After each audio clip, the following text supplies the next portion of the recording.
Llegamos al final de la tercera lección de nuestro folleto sobre Josué, Monumentos de su Gracia, y hemos aprendido la importancia de recordar. De hecho, dentro de todas las semanas se nos citaba ese pasaje de Elena de White que dice: no tenemos nada que temer en el futuro a menos que olvidemos. Y es importante que nosotros tengamos en mente que debemos recordar las maravillas de Dios. Hoy vamos a hacer un resumen de lo que ha significado este estudio, y con la ayuda de nuestro pastor, para aplicar estos principios a nuestra vida, vamos a orar pidiendo que Dios nos dé su dirección. Querido Padre, gracias te damos por tu palabra. Ilumina nuestras mentes y corazones, y que lo que podamos reflexionar hoy nos permita afianzar nuestra confianza en ti, que eres el Dios de maravillas, y nos permita consagrarnos a ti. Lo imploramos en el nombre de Cristo Jesús. Amén. Para el día de hoy, pastor, quizá vamos a comenzar con un tema que es de hecho con el que comenzaba la lección, pero para hacer algunas explicaciones para nosotros. Se le dijo al pueblo de Israel que antes de cruzar el Jordán se prepararan. El arca iba a ir delante de ellos. Ya veremos un poquito sobre el tema del arca, pero se les pidió que se prepararan. Y a lo largo de la historia nos hemos dado cuenta que ha habido momentos impresionantes en los que ha habido despertares espirituales tremendos, y parece ser que los seres humanos no se han quedado de brazos cruzados en esos despertares. Algo han tenido que hacer. Pero ¿cómo podemos aprender a prepararnos adecuadamente y no creer que es nuestra preparación la que obra los milagros de Dios, pero sí reconocer que tenemos una parte que hacer? Bueno, creo que es una buena pregunta a la luz de lo que hemos estudiado esta semana, porque nosotros queremos que Dios intervenga, y Dios Sí. es poderoso, y a veces nosotros pensamos que, bueno, tengo que estudiar, por ejemplo, hubo un gran reavivamiento en tal siglo, en tal época, con tal persona, y entonces a veces nosotros pensamos, bueno, si hacemos exactamente lo que estas personas hicieron, entonces vamos a lograr que el poder de Dios venga sobre nosotros, como lo sucedió en esa época. El asunto es que cuando nosotros pensamos de esa manera, no hay nada de malo en ver qué fue lo bueno que ellos hicieron. Claro. No quiero decir que tenemos que inventar algo nuevo, pero a lo que me refiero, a lo que me voy a referir más bien en este momento, es que tenemos el peligro de que eso se pueda convertir como en una cuestión de manipulación de Dios. O sea, que yo le digo al Señor, mira, Señor, ya hice esto, entonces ahora desciende, ahora derrama tu espíritu. Es como cuando uno hace una compra en línea. Sí. Uno hace todo el procedimiento, selecciona el producto, luego el procedimiento del pago, y ya le llega una confirmación. ¿Y qué espera uno? Bueno, uno espera el producto. Claro. ¿Qué pasa si usted pagó su producto, pero el producto no ha llegado? Entonces usted viene, y son los canales adecuados, usted viene y hace el reclamo porque el producto no ha llegado. Tenemos que tener cuidado, Claro. hermano Gerson, de pensar que yo estoy como haciendo los depósitos que tengo que hacer, y ahora Dios está obligado a intervenir y hacerlo como lo hizo en tiempos pasados. Eso sí, debemos tener un poco de cuidado. Es más, tenemos que tener cuidado también de pensar que el centro somos nosotros, que es lo que yo hago que hace que Dios intervenga, aunque nosotros tenemos que hacer algo. También tenemos que tener cuidado de estarnos culpando o culpar a otros por la aparente demora. Digo aparente demora porque Dios ya tiene la fecha Claro. que Él vendrá. Y si no ha venido antes, porque Él sabía que no estábamos preparados. Pero el punto es, debemos tener cuidado tanto también en otro sentido o en otra línea de pensar, bueno, yo no tengo que hacer nada. Al final Dios va a intervenir. Miren cuántas cosas, Sí. no las he contado, pero hay varias cosas que nosotros debemos tomar en cuenta, porque hay peligros. Pero entonces, ¿cuál es el punto? Y aquí me gustó mucho el enfoque del autor de la lección. El punto es, hagamos lo que tenemos que hacer nosotros, y Dios va a hacer lo que Él tiene que hacer. Amén. Punto. Eso es así. Yo tengo que hacer lo que tengo que hacer. A veces con los hijos uno les enseña, ¿verdad? Y ellos dicen, ¿y por qué tengo que hacer esto? Y pues, no tienes que hacerlo porque es lo correcto. Punto. O sea, no te voy a dar tanta explicación. sea, tú haz lo que tienes que hacer y espera que Dios va a obrar, porque Dios sabe en qué momento va a intervenir, de qué maneras Él va a intervenir. Es más, tal vez la noticia más grande que podemos compartir aquí es que los mismos acontecimientos o reavivamientos que han habido en el pasado, Dios mismo los causa. Amén. O sea, Él mismo es el que levanta una persona. Él vio al pueblo oprimido en Egipto, Él levantó a Moisés. Él sabía que Moisés no iba a introducir al pueblo a la tierra prometida. Él levantó a Josué. O sea, Dios es el que hace las cosas. Pero esto, claro, tiene una gran lección para nosotros teológica, porque de repente hay personas que dicen, no, miren, no hemos entrado a Canaán, ya Cristo se tardó en nuestra visión, ¿verdad? Ya se demoró. Claro, para saber que se demoró es que yo tenía que saber que había una hora, Claro. Que había una fecha específica, pero como no la sé, entonces realmente por eso digo, o sea, aparentemente Él se demoró, pero debemos tener cuidado. Y hay personas que entonces ponen el énfasis, no, es que no hemos hecho esto, y comienzan a señalar a otro, comienzan a criticar aquí y allá, es que miren lo que están haciendo, es que si hubiéramos hecho esto, al final, recordemos, y me gustó mucho el texto de Josué 4:24, conozcamos que la mano de Dios es poderosa. Amén. Y bueno, en esa dirección, pastor, en la lección se nos muestra cómo el arca, en este caso, va delante. Es bien curioso que ahora ya no aparece la figura de la nube, de la columna de fuego o de la columna de nube. Ahora es el arca como la gran guía para el pueblo de Dios. ¿Qué implicaciones tenía para ellos en ese momento? Especialmente porque luego el libro de Josué se va a meter en algunos temas, ya se irán estudiando, que han causado confusión a los lectores modernos cuando se habla de estas guerras. Pero ¿por qué el arca va a ser clave para poder entender lo que está pasando ahí? Realmente creo que este es un punto bien importante de nuestra lección, porque hemos estudiado especialmente en los últimos días de esta semana el significado tipológico del cruce del Jordán. Cuando digo tipológico me refiero a qué señalaban todos esos acontecimientos. Pero este acontecimiento del cruce del Jordán tuvo un significado teológico para el pueblo de Dios en ese momento. O sea que tenía una lección espiritual. Recordemos que ellos estaban por entrar a Canaán, que era una tierra idólatra, pagana, donde el diablo se manifestaba, aunque los dioses nada son, y debemos tener eso bien claro, pero no hay duda que Satanás obra a través de las supersticiones de las personas y de las invenciones que las personas han hecho.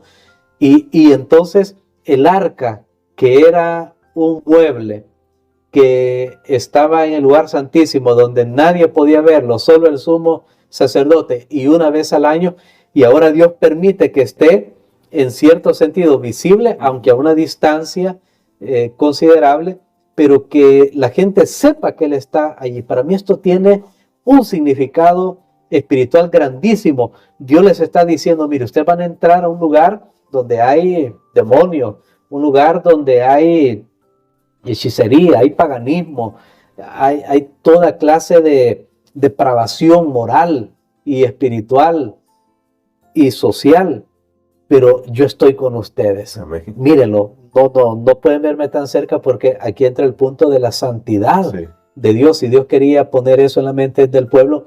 En Josué capítulos 3 y 4, no menos de 20 veces se menciona el arca.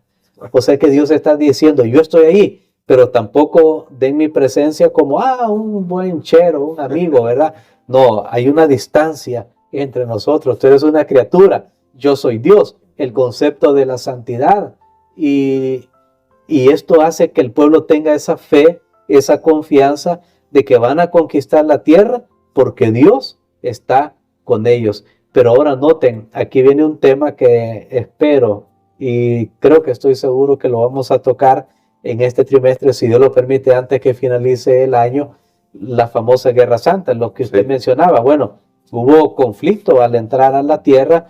A veces Dios pidió que pues no dejaran con vida a nadie en tal lugar, cosa que ya abordamos también en la lección anterior, que nos dimos cuenta que al final nunca se cumplió esa destrucción o aniquilación total de los pueblos paganos. No se cumplió y y bueno, no estoy ahondando en eso en este momento, pero sí, en lo de la Guerra Santa, el punto con el arca es que Dios estaba queriendo dar a entender al pueblo que el guerrero era él. Ujú. Y que lo que él iba a hacer con esas naciones era algo limitado de lo que él hará en el futuro con la destrucción total del mal y de los pecadores. Bueno. Al final, todas esas órdenes que algunos ahora, no, pero como Dios pidió y que hasta las embarazadas destruyeran y no sé qué, y los niños y todo eso. Dios dice, mira, es que ese concepto, la tierra se ha contaminado. Usted mismo tiene que santificarse antes de entrar a esa tierra también, porque si están iguales, entonces, Sí. ¿cómo estoy quitando yo a una persona porque es mala, pero pongo a otro malo? Como que no tiene sentido. Pero al final, esto solo muestra en pequeño lo que Dios hará, ya que Él es el juez soberano de toda la tierra y el dueño de toda la tierra, del plan que Él tiene para este planeta Tierra. Podemos estar seguros, hermano Gerson, que el mal no durará para siempre, no existirá para siempre, tendrá un final, porque este mundo fue hecho por Dios, y para que sea habitado por seres puros y santos. Todo esto era un significado teológico que tenía la presencia del arca, que al final no es un amuleto, es la presencia de Dios, porque más adelante en la historia del pueblo de Israel vemos que el arca simplemente llegó a ser un mueble más cuando Dios se retiró. Sí. Es Dios quien estaba realmente yendo ante ellos para conquistar la tierra prometida. Y finalmente, pastor, para nuestra reflexión de esta semana, ¿cómo podemos nosotros aprender a afianzar los grandes monumentos de Dios en nuestro corazón, en nuestra mente? Pienso específicamente, por ejemplo, en el sábado. El sábado es un monumento semanal que tenemos que, si lo guardáramos como Dios lo pide en la Biblia, creo que haría una diferencia tremenda en nuestra relación con Dios, en nuestra relación con las personas. ¿Cómo podemos aprender a afianzar estos monumentos de tal manera que no se vuelvan mecánicos, áridos, un mero ritualismo, sino que puedan refrescar nuestra vida espiritual? Creo que aquí nosotros tenemos un tema que ya estudiamos esta semana también, y es la importancia de la permanencia. Es lo que decía Jesús: permanece en mí. Si yo voy el sábado a la iglesia, o yo guardo el sábado, no trabajo el sábado, pero del domingo, del primer día al sexto día, que es el viernes, yo simplemente no estoy en contacto con Dios, para mí el sábado no va a tener el significado que el sábado tiene. Yo no puedo, bueno, comparando otra vez con las relaciones humanas, creo que es una buena comparación.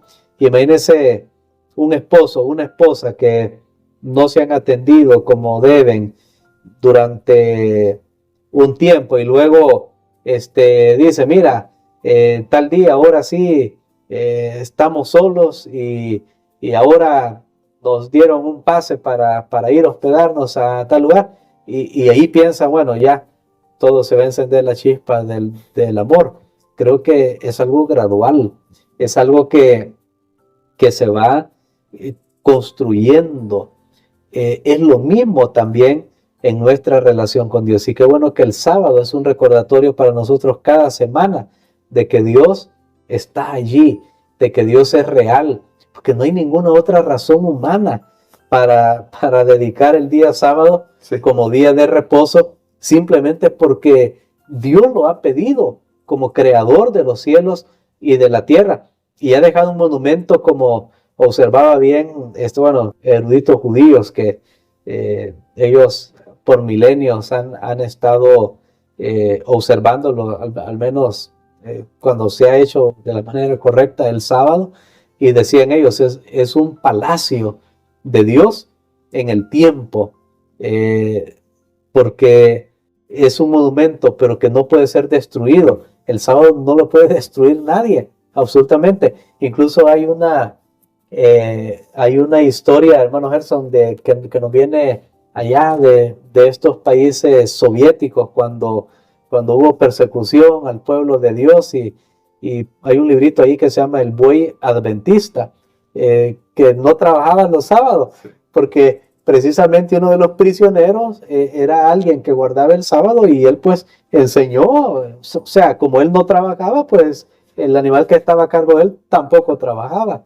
Y es bien interesante, el sábado nos recuerda a nosotros que Dios es nuestro creador. Sí. Y para observarlo adecuadamente, eso sí, nosotros tenemos que estar en comunión con Él todos Sí. los días de la semana para que adquiera significado. Es curioso, yo estaba pensando cuando usted me hacía la pregunta que una persona o un buen adventista que ha sido un adventista regular, difícilmente esa persona se va a otra denominación porque ya no tiene sentido. Él sabe lo que significa estar en comunión con Dios, pero sí es posible que podamos abandonar al Señor y olvidarnos de Él y vivir nuestras vidas como que si Él no existiera. Le pasó al pueblo de Israel, nos puede pasar a nosotros hoy. De paso, esta semana estaba compartiendo algunas estadísticas aquí en la lección, Sí. y voy a hacer las últimas. Que según una casa, bueno, de estudios y de análisis, el Pew Research, ellos han notado que hoy en el último tiempo el número de personas no afiliadas religiosamente está creciendo. Y las personas que dicen que pertenecen a una religión está disminuyendo. Pero está creciendo ese número de personas. Y sabe que lo más curioso es que está creciendo en países que han sido comúnmente cristianos, o sea, que son cristianos. Nuestros países, aquí en El Salvador, está creciendo la cantidad de personas que dicen, no, yo no me afilio, no me identifico con ninguna religión o denominación. ¿Por qué pasa eso? Precisamente lo que estamos estudiando aquí. Si nosotros no vivimos un cristianismo auténtico, y noten, especialmente los padres, los líderes, cómo tenemos que modelar ante nuestros hijos, y ante los niños y los jóvenes, porque si no lo hacemos, ellos son realmente alérgicos a la hipocresía. Sí. Y simplemente ellos dicen, pero ¿por qué allá veíamos a mi papá en la iglesia y cantar, alabar, predicar o lo que sea, o servir en la iglesia, pero en la casa es un diablo? Entonces, eso realmente está haciendo que muchos piensen, no, Dios no cambia, no transforma, y damos un mal testimonio, y entonces muchas personas dicen, mejor yo voy a vivir mi vida pues a mis propios gustos, criterios, a mis propias fuerzas, olvidando totalmente a Dios. Nos puede pasar, está pasando, nos está pasando. Por eso creo que esta lección es muy importante para nosotros. Y hay una cita ahí, hermano Gerson, que me gustaría que la leyéramos porque lo dije al principio de la semana, el peligro hoy es mucho mayor. Y dice así esta cita: estudiad cuidadosamente las vicisitudes de Israel durante su viaje a Canaán. Estudiad los capítulos 3 y 4 de Josué, que registran la preparación de ellos para el cruce del Jordán y el cruce de este río rumbo a la tierra prometida. Necesitamos mantener preparados el corazón y la mente, recordando las lecciones que el Señor enseñó a su pueblo de la antigüedad. En esta forma, las enseñanzas de la palabra de Dios siempre serán atrayentes e impresionantes. Y de hecho, en otra cita dice, el Israel moderno se encuentra en mayor peligro de olvidar a Dios y de ser arrastrado a la idolatría que su pueblo antiguo. Hay muchos ídolos que se adoran aún entre los profesos guardadores del sábado. Dios le encargó a su pueblo en forma especial que se guardara de la idolatría, porque si eran desviados de su servicio al Dios viviente, su maldición recaería sobre ellos, mientras que si lo amaban con todo su corazón, con toda su alma y con toda su fortaleza, los bendeciría abundantemente en sus cestos y graneros y quitaría la enfermedad de en medio de ellos. Amén. Bueno, hay peligros, hermanos Gerson, y noten, el peligro ahora es mayor. Sí. Y el problema es que pensamos que es más inofensivo. No nos damos cuenta. Antes era como más visible. Estaba, por ejemplo, haciendo una comparación en una reunión que teníamos, con un banco y como antes, por ejemplo, la gente tenía que ir de un banco a otro y voy a cambiar este cheque. Ahora todo es digital. El dinero está allí, Sí. solo que en otra forma, pero ahí está. Lo mismo nos puede pasar con los ídolos. Sí, el hecho de que yo no tenga y yo diga, no, aquí mi pared está limpia y no hay ninguna imagen, pero no significa que no puedo ser idólatra. Recordemos que la fama, yo mencioné algunas cosas esta semana, la fama, el poder, el dinero, las novedades, las preocupaciones de la vida, etcétera, son cosas que nos pueden desviar de Dios y estamos en un gran peligro. Por eso vale la pena dedicar tiempo, invertir tiempo. Esta semana, afortunadamente aquí en nuestro país, El Salvador, hemos estado en una semana de evangelismo infantil y qué bonito Sí. ver niños predicando, conociendo las profecías, compartiendo estos mensajes, porque tenemos que enseñar a las generaciones, pero tristemente aún así hay personas que no se involucran. Es lamentable, porque tenemos la oportunidad ahora de hacerlo y tenemos que invertir en nuestros niños y en nuestros jóvenes. Recuerden, de los que han abandonado la iglesia es el número mayor, porque a veces no tomamos en cuenta todas estas cosas. Así que creo que hemos tenido una lección interesante Sí. para meditar. Tal vez solo algo que quiero decir para finalizar, hermano Gerson, es que Josué fue exaltado por Dios ante el pueblo, como nosotros lo podemos ver allí, porque dice, y todo el pueblo y Dios hizo notorio a Josué ante el pueblo. Noten que fue Dios, no fue Josué por él mismo, porque viene una tradición desde Babel, el ser humano queriéndose hacer un nombre, Sí. queriéndose hacer grande. En este caso, Josué siguió la tradición de Abraham. Dios le dio su bendición para llegar a ser bendición. En este caso, Josué es un tipo de Cristo que no se exaltó a sí mismo, sino que fue humillado hasta lo sumo. Entonces dejemos que Dios obre, que Dios haga su voluntad. No tengamos ningún temor, que Dios nos lleve a donde Él quiere que nosotros estemos. Pero cuando yo me esfuerzo, especialmente en nuestras iglesias hay nombramientos en esta época, y si yo me esfuerzo y yo digo, no, es que yo quiero estar ahí, que yo quiero ser esto y lo otro, y no dejo que Dios guíe, realmente nos estamos privando de la bendición de Dios y probablemente está ocasionando un daño a la comunidad que pertenecemos. Así que bueno, con todas estas lecciones, queremos, pastor, que ore por nosotros a fin de poder poner a Dios en primer lugar en todo y poder recordar en nuestras vidas cuánto nos ama y cuánto ha obrado en nuestro favor. Amén. Padre, gracias te damos, Señor, por esta lección extraordinaria.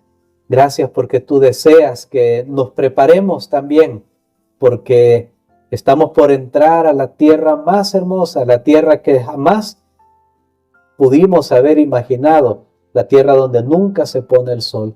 Ayúdanos, Padre, para que podamos alistarnos. Reconocemos, Señor, que no estamos preparados. Ayúdanos a purificarnos, a pasar por el Jordán. Ayúdanos, Padre, para mantener una comunión contigo personal y también colectiva. Y ayúdanos, Señor, para que sea permanente esta comunión, que no cesemos de alabarte, de adorarte en los templos, en las casas, de contar cuán grandes son tus obras y tus maravillas. Gracias porque nos has enseñado en el nombre de Cristo Jesús. Amén.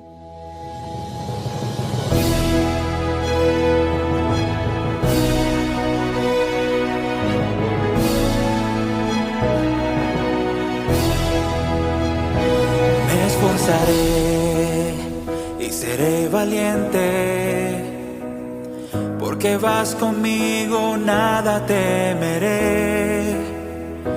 Tú cumplirás todas tus promesas, porque eres fiel, la victoria me darás. Dame fe como Josué, dame fe para confiar que tú siempre vencerás mis batallas al final. Dame fe como Josué, dame fe para confiar que tú siempre vencerás mis batallas.